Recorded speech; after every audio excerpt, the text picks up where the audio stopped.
Humber College to study film and media. She specialized in screenwriting and upon graduating, immediately got hired as a development associate and writer for TV movies. Okay, I waitressed for a good 5 years before anything happened. Listen to this. At 24 years young, her first produced screenplay entitled The Christmas Parade premiered on the Hallmark Channel. I think I auditioned for it. I didn't get any parts, but that's fine. High ratings in Canada, in the United States, in Europe. She also wrote and directed her first feature film in 2014 entitled Cold Season, which won Best No Budget Feature at the 2015 Toronto Independent Film Festival. No budget, not low, but no. I don't think that's a typo. Can't wait to hear about that. The movie went on to have international premieres in both New York City and in Berlin, to high praise. In December 2015, Carley's original story concept entitled On the 12th Day of Christmas premiered on the Hallmark Channel and was the #1 TV movie of the weekend with 5.4 million views. Unbelievable. She's a baby. Wait till you see her. Okay. So I'm going to give you a couple of quotes because everybody sort of adds quotes to these and there's some really great ones. Here's the first one. Being a part of a community takes patience and it's challenging too. It's so important because we aren't growing as people unless we are taken out of our comfort zones to help others. As a volunteer at the warming room, I see how many people come together to make that work. I love that quote. Here's my favorite one of Carley's though. I thought any industry that might lead me to someday meet and marry Leonardo DiCaprio was a good place to start. So, to interview Carley, lucky us, for I think, I don't know how many years he's done it, many years, we have the great President and CEO of the Greater Peterborough Chamber of Commerce, a champion of business in this community and an incredibly nice guy, Mr. Stu Hamilton, and Carley Smale. Harrison. My uncle's name is Hamilton. Stu Harrison.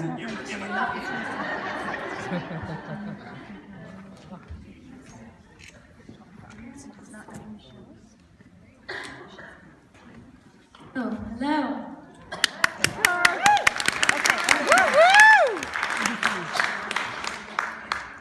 Good evening, everyone. I know I've messed up the set already, but it seems so far away. So welcome, thanks to all of you for coming out. You've just heard the description of Carley, and it ranges from writer to screenwriter to filmmaker. I'm wondering how you describe yourself. I think I would use the term storyteller, just because I sort of love all of it, but writing is definitely my passion. Looking back on your career, we've already made jokes about your age, but one of your quotes was, I remember back in grade 12. That was 8 years ago. I have socks older than that. It's a long time ago. For you, yes, a quarter of your life. But really, it was a bit of a game changer because you and your friends made a short film, and that kind of set you on your path. So just tell us how that came about. Tell us the story. Yeah, I was in my grade 12 media co-op class, and I wasn't feeling very good, and I just decided to start writing, and I wrote a short film called Simple Silence. And not thinking much of it, went out and filmed it in, I think, one day, and it ended up getting nominated at the Toronto Student Film Festival. So it was a pretty big deal for me. It was like in the paper, and yeah, it was sort of my first taste of like, oh, maybe I could do this. Something triggered you that you could maybe do that before you started, right? Like there was just a love of movies, or there was obsession, yeah. Yeah. Right. So just watched a lot of movies when you were a kid. Yeah, a lot of movies, a lot of Titanic. Leonardo. From there you went to Trent? Yep. I went to Trent for a year, and then I dropped out to go to film school, which is every parent's dream, so.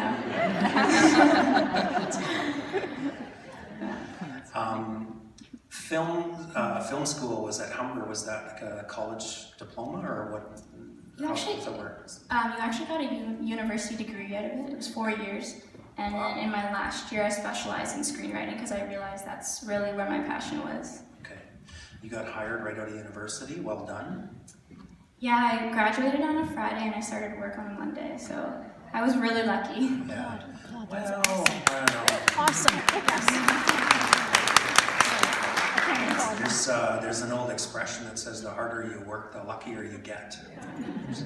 Well, Well there was a done. bit of that, so thank you. But tell us about that job, because it was kind of an interesting job, right? A bit of a sort of a boilerplate, just, you know, sit down every morning and punch the clock and start writing. I mean, what was that like? Yeah, it was pretty intense. My boss was pretty demanding and he expected the best, so often I would hand something in and he would say, "This isn't good, like, work harder." So I would spend my weekends just writing any idea that came to mind that I thought he could sell. And one day I walked in with a treatment that I'd spent the weekend working on, and I just kind of creeped away after I handed it in, and he ended up calling back into the office later that day, and he was like, "This is awesome," and he sold it, so. Wow. Yeah. And that was the Christmas movie? Yeah, at the time it was called On the 12 Days, the 12 Cards of Christmas, which then now is On the 12th Day of Christmas. How long did that job last? 3 years. Okay, so you really, you know, learned the craft there, right? You know, Yeah. how you sit down and start writing until something good happens. Definitely, yeah. And you had some success. I mean, Yeah. Linda was talking about the stats, the viewership, you know, the Hallmark Channel, all of that stuff. That you know, that looks good on a resume. Yeah, again, I was really, really lucky. My boss, even though I was really young, he let me try to write scripts, and a lot of times it takes a lot longer to get to the script stage, but he was like kind of like, "Go for it," Right. and so I really appreciate that. The theme is game changers, so I want to just go back because I don't think we really know what triggered all of this. I think there's some talent there that resulted, you know, a lot of hard work and some talent has resulted in you being, you know, as celebrated as you are at early stage of your career. But what started it? You know, you were talking about the love of movies and writing things down. Tell me about school.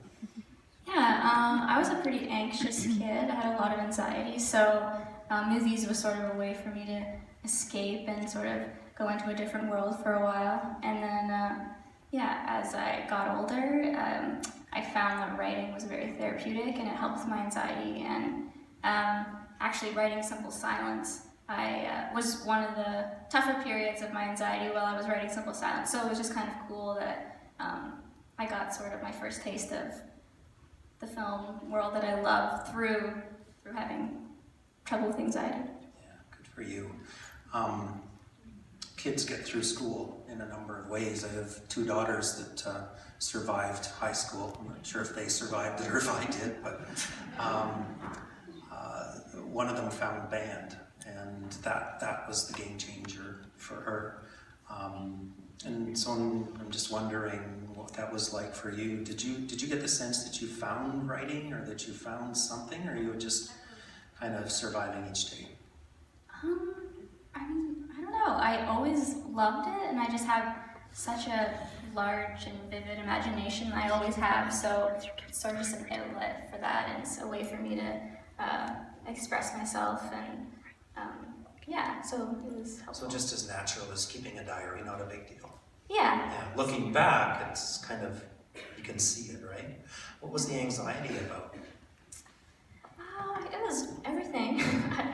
You know, all the things a 9-year-old has to deal with, but I think the thing that really struck it was when my Nana passed away. It was sort of, that's when my anxiety started to get pretty intense, and yeah, so I sort of had to find something to help through that, and that ended up being scriptwriting.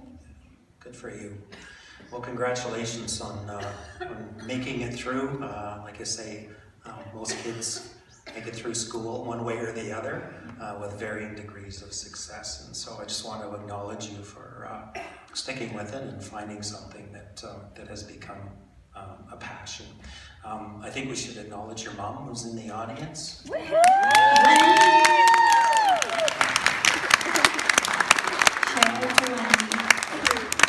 Obviously, very supportive parents, and I understand that your mom said something to you that was also a bit of a game changer and something that as parents I wish we'd have all thought of, because it's a great quote. But what did she tell you?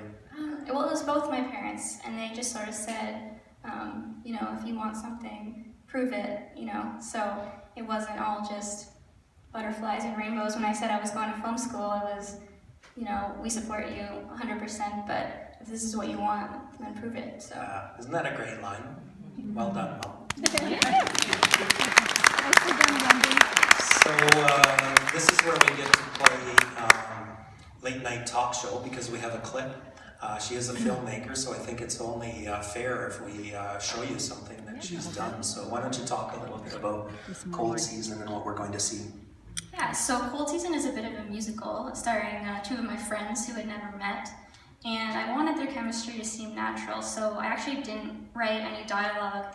I just gave them story points throughout the movie that they had to accomplish in each scene. So I wasn't sure if it was going to work because the first couple scenes were pretty awkward.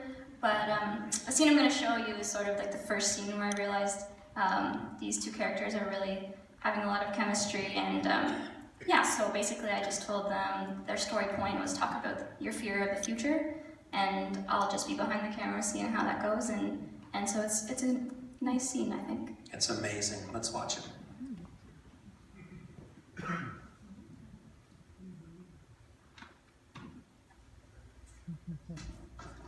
What you doing? Finally unpacking? Oh, I figured a little bit.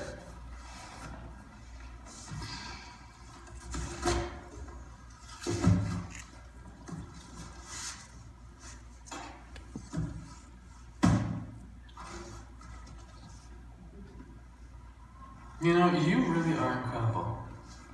What do you mean? I mean, your voice, are you kidding me? That was amazing. Thank you. I mean, everyone says they can sing, but wow. And you wrote that? Yeah. That's so cool. I could never do that. I could never do that. I have a terrible fear of public speaking, let alone singing in front of people I don't know. Well, you should try it. Yeah, right. It's the only way you're gonna get over it. So what do you actually want to do then? You don't want to be a public speaker. What are you interested in? I've always thought medicine is fascinating. Really? Yeah, I mean the human body specifically. You know, it takes 200 muscles to take one step. That is so cool. The whole body is this finely tuned web of tension that keeps you perfectly in balance. It's incredible. I don't know, I just think I'm too dumb to actually do it. Come on. I'm so restless with the idea of uncertainty, with the idea of things going wrong, even when they're right, even when everything is in order, when it's on track. I don't know. It's like there's something missing. I'm restless too.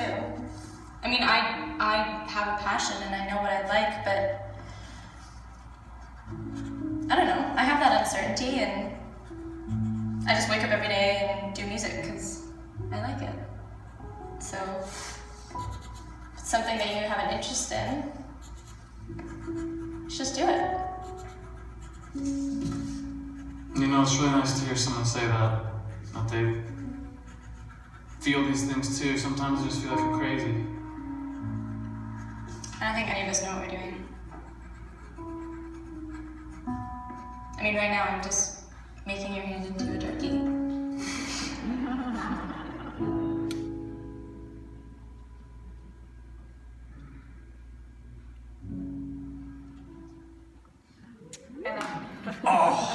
Talk about leaving them hanging.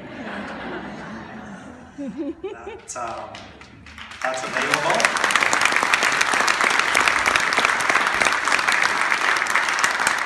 That is upside down. Just to put it in context, tell the story. It's such a cool idea. The story of the movie. Yeah, it's about a guy who has a broken leg, and he's looking for furniture for a new apartment. So he gets a bed from the Jill character. She drops it off to him, and she sort of sees that he, is injured. So she offers to spend the night and help him build it. It's sort of a weird concept, but it's also a musical, so they use their amazing musical talents throughout the movie, and yeah, I like it.